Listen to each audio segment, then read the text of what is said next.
at nagawa ko na yung tiles dyan. Hindi pa siya buo. Bukas panoorin nyo para malaman nyo yung buong video dyan. At dito. Ayan o. So kakaunti na lang yung CR na gagawin. Ayan.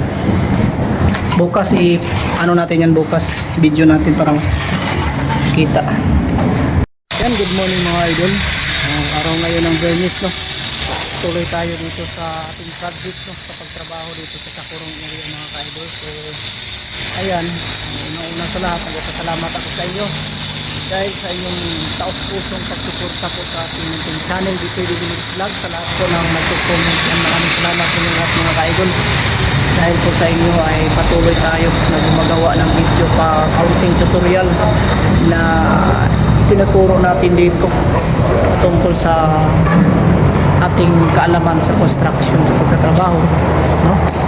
So ayan, sa mga silent viewers din natin, maraming salamat din sa inyo mga ka-idol dahil kahit hindi kayo nag-comment, no, nanonood lang kayo, is nakatulong kayo sa akin.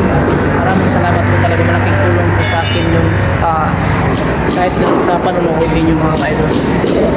Alam nyo, yung kahit sa panonood nyo mga idol, nakatulong din sa aking mga anak at least siguro makapag-focus ng pag-aaral sa counting sahod natin kahit sa 2 buwan bago tayo magkasahod. Kasi ito pasalamat rin po ako sa Busy Kitchen o Chip Maria.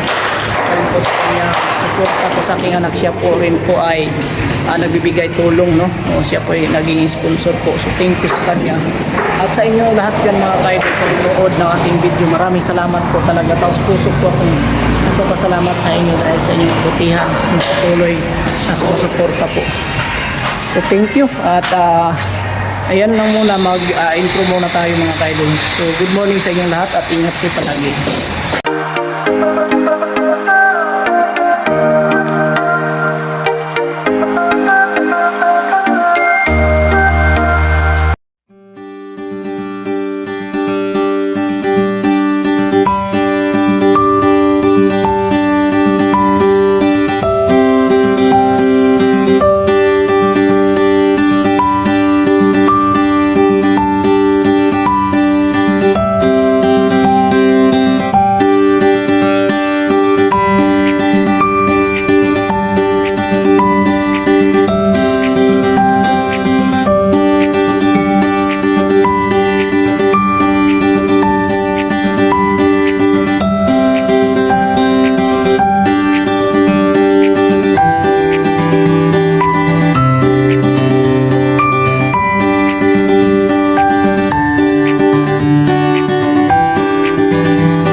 Yung tapakita natin yung area kung saan tayo ngayon dito masahin, no? Dito part na to ay gagawaan natin ng kitchen dito, no?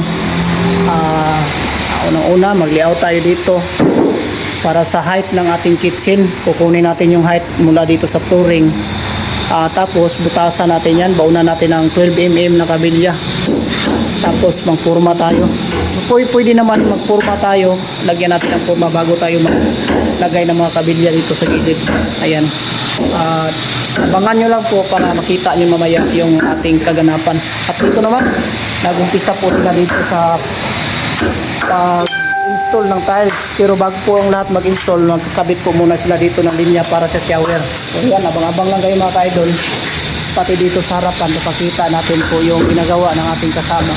Kasi po, pinadugtungan na po natin yung bali yung globe ng design dito sa harapan mga ka-idol. Kasi biga na po yun kasi yung hindi natin na lagyan ng globe. Kaya tinabas po nila ng grinder para magkaroon po ng globe. Yan, papakita natin.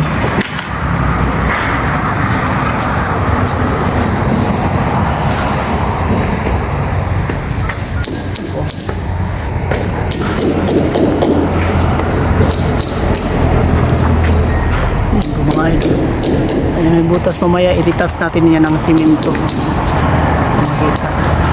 Try na to, pre. Para makuha na to, makita na to, mag-umol tag puro. Ayan mga ka-idol. At itry natin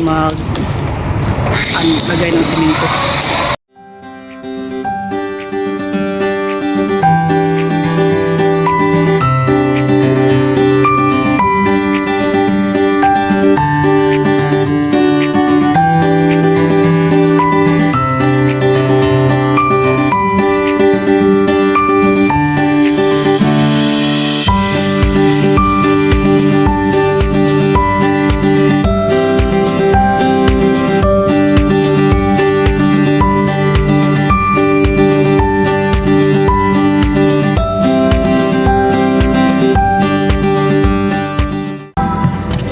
Yan mga ka-idol, magbigay tayo ng konting idea dito, konting tips para sa gustong matuto. Yan.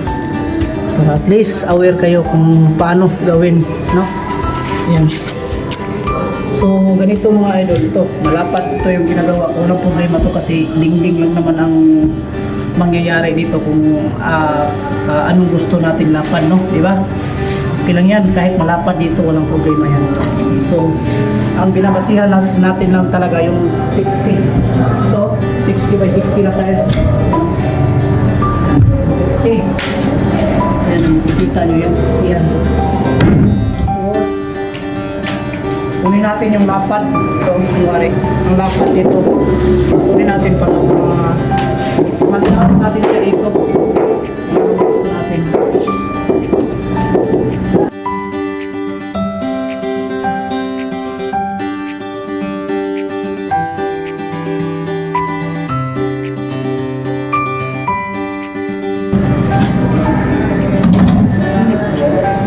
Sa amin, 45 cm mga kayo na. 45 cm. So, kunin natin yung sentro na dito. 45, 20. Yan, baliktarin lang natin tapos dito tayo mag-uwit sa dito. Dito tayo mag-uwit. Baliktarin lang.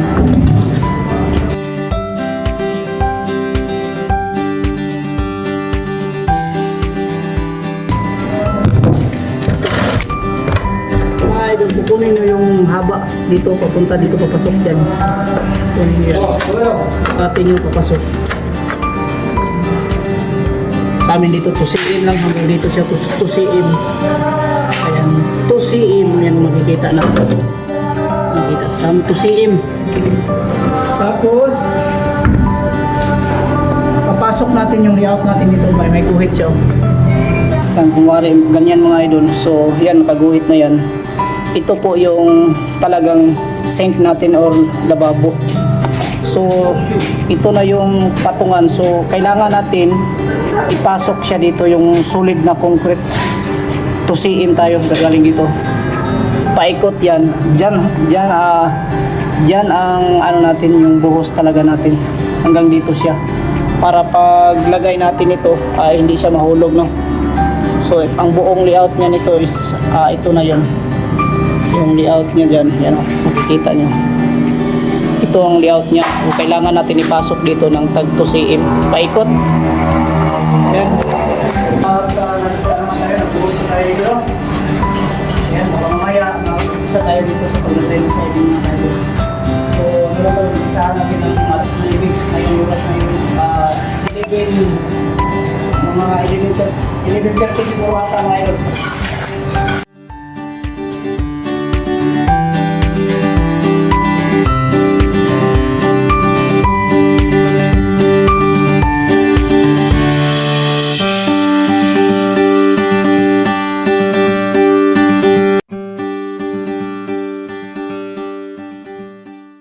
ka-idol, konting update tayo dito, no? So, ayan, nakapagbuhos na tayo. So, ang dali lang. Mula pag ano natin dyan, pag purma natin, pag layout. Ngayon, wala pang alas 12, o nakabuhos na tayo. So, yan o. Ang laki nito. Bali, ano yan, 5 tiles yung sa wall niya, 5. Papunta doon. O, isama natin dito sa gilid, bali 7 siya. Ito, isang 60, papunta dito paikot, bali 7 na 60 po. 7 piraso na 60. Yung flooring lang natin ay 5 piraso lang po. So, yan. So, matibay ito. Kahit malayo siya, no? Wala po siyang asintada dito sa gitna. Pero yung ginamit namin dito, may mga tira-tira kaming kabilyon. Number 16 po na kabilya ang ginamit namin dito. Kasi dami kaming tira, no? Natirang kabilya ng doon siya nakalagay doon sa dulo. Kung makikita nyo dyan, dyan namin tinambak yung mga kabilya namin, mga ka-idol. Makikita nyo dyan, daming tira kasi na tin. So ito po yung mga retaso niya atin sa baba. Ito na pinutol na namin ito. Makita nyo yung sample 16, 12 at 10 para alam nyo kung hindi ako nagbibiro sa akin sinasabi. Yan, ito po yung 16, ito 12, yan po ang number 10. So ito po yung ginamit namin at ito kasi dami yung tira nung nagtrabaho pa kami dito. Yung nagtrabaho pa namin dito. So may natira-tira tayo. Ayan, ginamit na natin. Ayan pa nga, may mga natira pa. Pero kaunti na lang yan. Ayan, wala na yung ano. Ito. So dito, ito na. Mamaya, baka makapag-start tayo dito mamaya. Makapag-tiles dito sa wall, mga ka-idol. Pero itong sa floor, titingnan natin kung kakayanin. Baka bukas pa yan. Itong wall muna. Unahin natin kasi lagyan pa yan ng tile frame, no? Dito rin sa CR, nag-umpisa na po yung pamangkin ko dito. Pag tiles, siya po yung gumagawa dito. Ayan. So, kanina pa lang yan nag-start, mga ka-idol. So, yung konting up ito. At dito naman sa harapan, yung pinagawa ko dito na yung groove. Bali po natapos na po dito. Papakita natin, mga idol. Ito, pasensya na po kayo, mga idol, dito makalat masyado, no? Kasi daming ginagawa yung electrician dito. Nagpinya po siya sa taas, makikita niyo yung may mga wire na yan sa ilalim.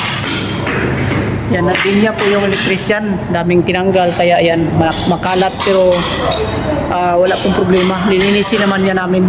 Ito, dami pang makalat dito, mga idol, pag paghasa nito sa taas, paghahasain yan, dami pang malaglag dito ng mga alikabok at mga dumi-dumi. So yan, at ang panel board dito niya ay meron namin ginawa mga wire. Ayan, nakalagay na pati dito sa magiging panel board. Ayan, pati sa taas mayroon din siyang nilagay, no? So ganyan yung mga preparasyon niya sa taas. Sabi para wala yan. Dito siya nagtrabaho pa rin. Ngayon, shout out yung mga taga-Kidapawan ng mga viewers nga kay nag-live ko. Shout out ito, sulti mong lugar. Shout out sa mga asawa, guwapa. Shout out daw, manood ba? Ina siya, manood siya sa vlog mamaya, Bitoy Daily Mix Vlog para makita niya. So yan.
idol, magandang hapon sa inyo lahat dyan. Kunting update tayo, no? Para makapag-upload na tayo. Kasi i-send pa natin yung mga video natin sa aking asawa po. Siya po ang mag-edit nito. So yan, kunting highlights tayo dito para bukas yung mga video. Ito po yung highlights muna to kasi bukas kita natin itong buong video. At nagawa ko na yung tiles dyan. Hindi pa siya buo. Bukas panoorin nyo para malaman nyo yung buong video dyan. At dito. Ayan o. So kakaunti na lang yung CR na gagawin. Ayan. Bukas ano natin yan bukas. Video natin para kita. Highlights. Mga idol at shout out natin ng mga mahal nating mga viewers. So yan, magandang hapon sa inyo. Shout out natin si Dante Policiano from Qatar. Yan, shout out sa iyo idol. Dante Policiano dyan sa Qatar. Ingat ka palagi idol. Kay Lily Rose Coronado from Banga, South Cotabato. Shout out sa iyo idol. Maraming salamat sa araw-araw nyo suporta po sa munting channel Bitoy Dilimix Vlog. Sonia Biloria from Quezon City. Shout out sa iyo idol. Sonia Biloria, ingat ka palagi idol. At kay pati na po kay Earth Burimbao. Yan, shout out sa iyo idol Earth Burimbao. At idol Melinda Foras. Yan, shout out sa iyo idol Melinda Foras from CDO, no? At yan, ingat ka palagi idol Melinda. At EG Matukan, shout out sa iyo idol EG Matukan. Ingat ka palagi idol Diyos Dada Ridobante. Yan, maraming salamat idol Diyos Dada Ridobante. Ingat ka palagi dyan sa Mandaluyong City, no? At shout out na rin natin si Angelica Oxo from Pasig City. Shout out sa iyo idol Angelica. Yan, ingat ka palagi dyan sa Pasig City. Mariam De La Rosa from Nueva Ecija. Yan, ingat ka palagi idol. At ingat rin si Juan. Shout out na rin natin si Lolo Binit, Marlon De Leon. Yan, shout out sa inyong lahat. Marlon De Leon at Lolo Binit, maraming salamat. Marieta Nuto Vlog, thank you sa inyong suporta po idol. Shout out sa inyo dyan. At Merly Arandia. Yan, shout out idol. At kay BC Med, BC Kitchen or Chief Maria, maraming salamat sa iyo idol sa iyong suporta at kabaitan. John Ray Yungko, ayan, shout out sa iyo idol John Ray Yungko. At Ana Valeriano Adriano and Florencio Adriano, yan, shout out sa iyo Ana Valeriano, no? Ayan, shout out sa iyo at Florencio Adriano. Maraming salamat sa inyong patuloy na suporta sa araw-araw, sa walang sawang pagsuporta sa ating munting channel. At pati na po kay Don Regis Cabilona, maraming salamat sa inyong lahat mga idol. Good afternoon, no? At yan lang po muna ang ating vlog, yung mga highlights natin na ipapakita. Bukas po ay makikita nyo po yung buong video. Yan, so yan lang muna. Shout out sa inyong lahat at God bless us all. Bye bye. Thank you.